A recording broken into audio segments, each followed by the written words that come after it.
Sussex Cohousing is a Brighton-based group, actually, trying to create co-housing in or near Brighton.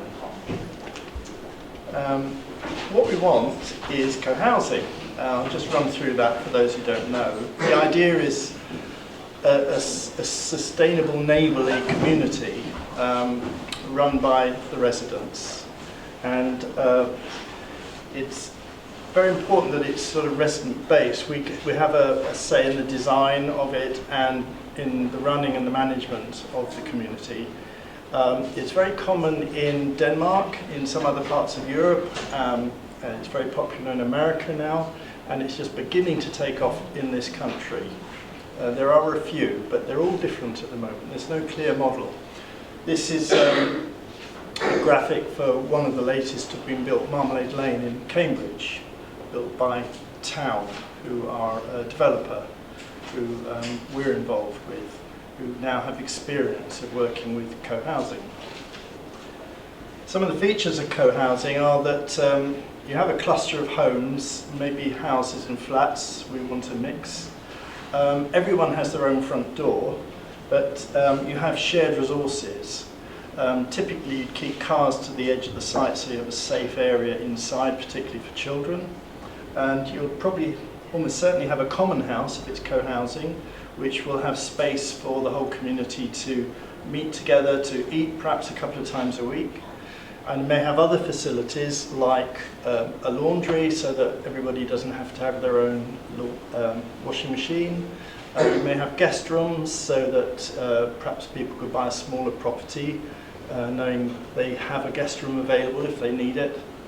It may be playroom for children, all sorts. It's down to the community to decide what facilities we want and what we can afford.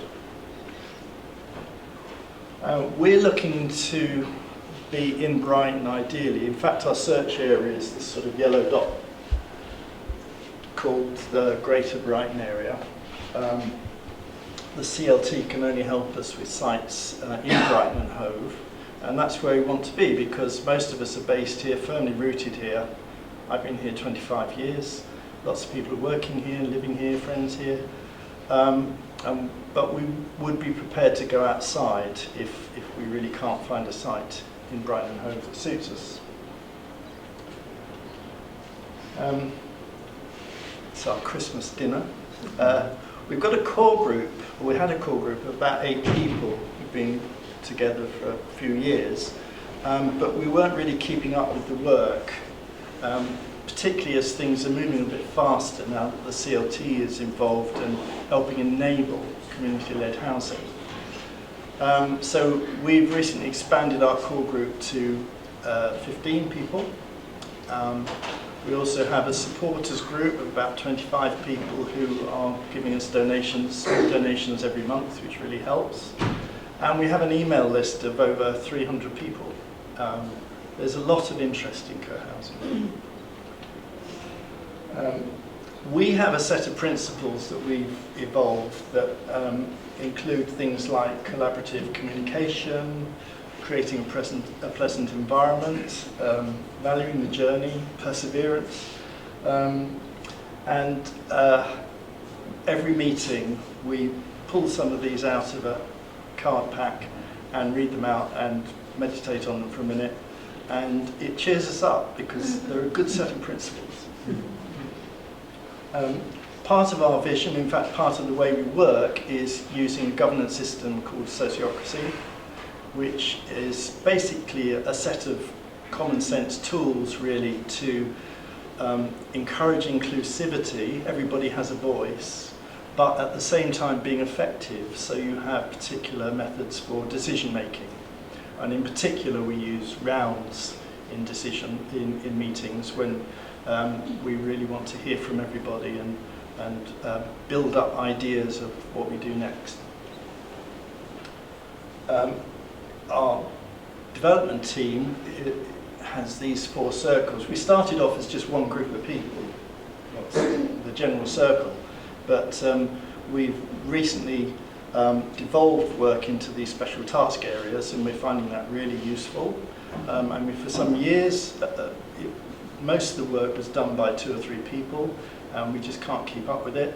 Now that we're devolving responsibility to these task circles, it's sharing out the work, and the CLT have been really helpful in providing expertise that supports these things, like site and design. Nicola here updates us about what sites are available and helps with negotiations about sites. Dot is in the wings for us to do community engagement, and Neil has been helping us with financial planning recently.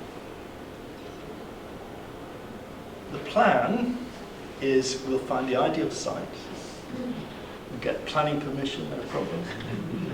Town, our developers, will build it quite happily to our specifications, but we buy it all off town once it's built with a mix of our cash, mortgages that people raise, and a loan, possibly a bank loan or bonds.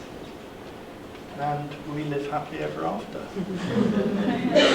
What could go wrong? Some of our challenges, at the moment, and the biggest challenge for everybody probably is the site. We've looked at well over a dozen, just been to visit them and look at them. They're just kind of slipping away as soon as we get an interest. Town have bid for 3 sites that we might have been involved with and been outbid by other organisations. We do have 1 or 2 in the wings that we might try and bid for, but we just have to persevere. This is what Town says, you keep trying. You know, you might bid for 10 and then you get 1, and that's what we're hoping for. Planning permission can be very difficult. All sorts of regulations about that, and in particular the neighbourhood. People on the whole don't like big developments near where they live. Some of the sites that would suit us, because of a slightly sort of medium density development we're looking at, would be nearer the edge of the city. We're going to have to do a lot of work talking to communities to try and persuade them that we're a better alternative than an anonymous commercial developer just flogging off houses and with space for loads of cars. It's one of the things that we really have to pay attention to. Finance is sort of an issue. I mean, at the moment, because we're planning to use the building system that Town use, which is a flat pack system constructed in Sweden. It's not the most ecologically sound, but it's very high quality and the buildings would be very well insulated. But there's an advantage in that they can raise the funding from the company to build it, and then we have to raise the funds to buy it off them at the end. Because finding the money to build, when you get a site, you've got to pay for that, and then you've got to pay for the building, and you've got no assets to borrow against while you're doing that. Affordability is a big issue. We're just getting to grips with, really. We want to be as affordable as possible. Certainly, we would hope to at least meet the city's requirement of 40% affordable housing. Quite how we do that, what sort of mix of rent and shared ownership and so on we use, we're not quite sure yet, and we're really starting to look at the regulations about that to find out what would suit us and what would be acceptable to Planning and Homes England, who we're hoping to get money from. Lots of detail to do, lots of policies and so on. I think there's scope for some sharing amongst the groups in Brighton and Hove about this, because I've been hearing that some are further ahead with certain things than us, and we're perhaps further ahead in some things than them. Our speed, we are a bit slow. We're all busy with other things, and certainly I think really since the CLT's come along, things have sped up quite a bit, because there's just more impetus behind it all. And we are struggling to keep up, and we're going to have to deal with that. One of the ways we're dealing with it is we've enlarged our core membership, but even that creates another stream of work to integrate people, to train them, get them used to our sociocratic governance system and so on. But it's wonderful having new people with enthusiasm joining us, especially when some of us are a bit tired. Although I love the idea of co-housing. I so want it to happen.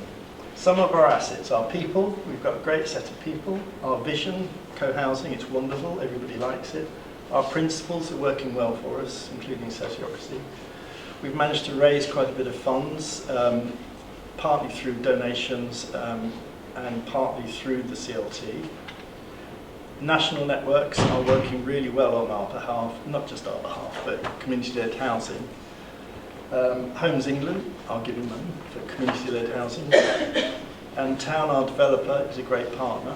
And the CLT, not least. And what we've learned, I would say at the moment we need help.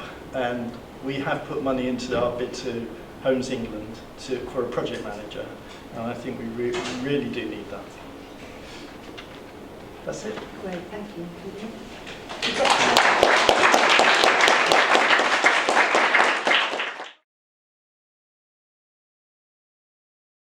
I think there are quite a few, especially in the urban fringe assessment. But they've all got issues. Some of them have been sold now.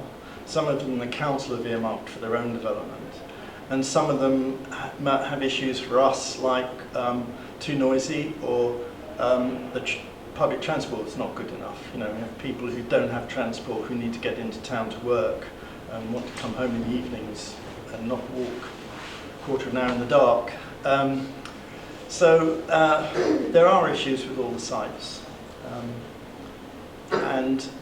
But the hardest thing is probably the competition from private developers.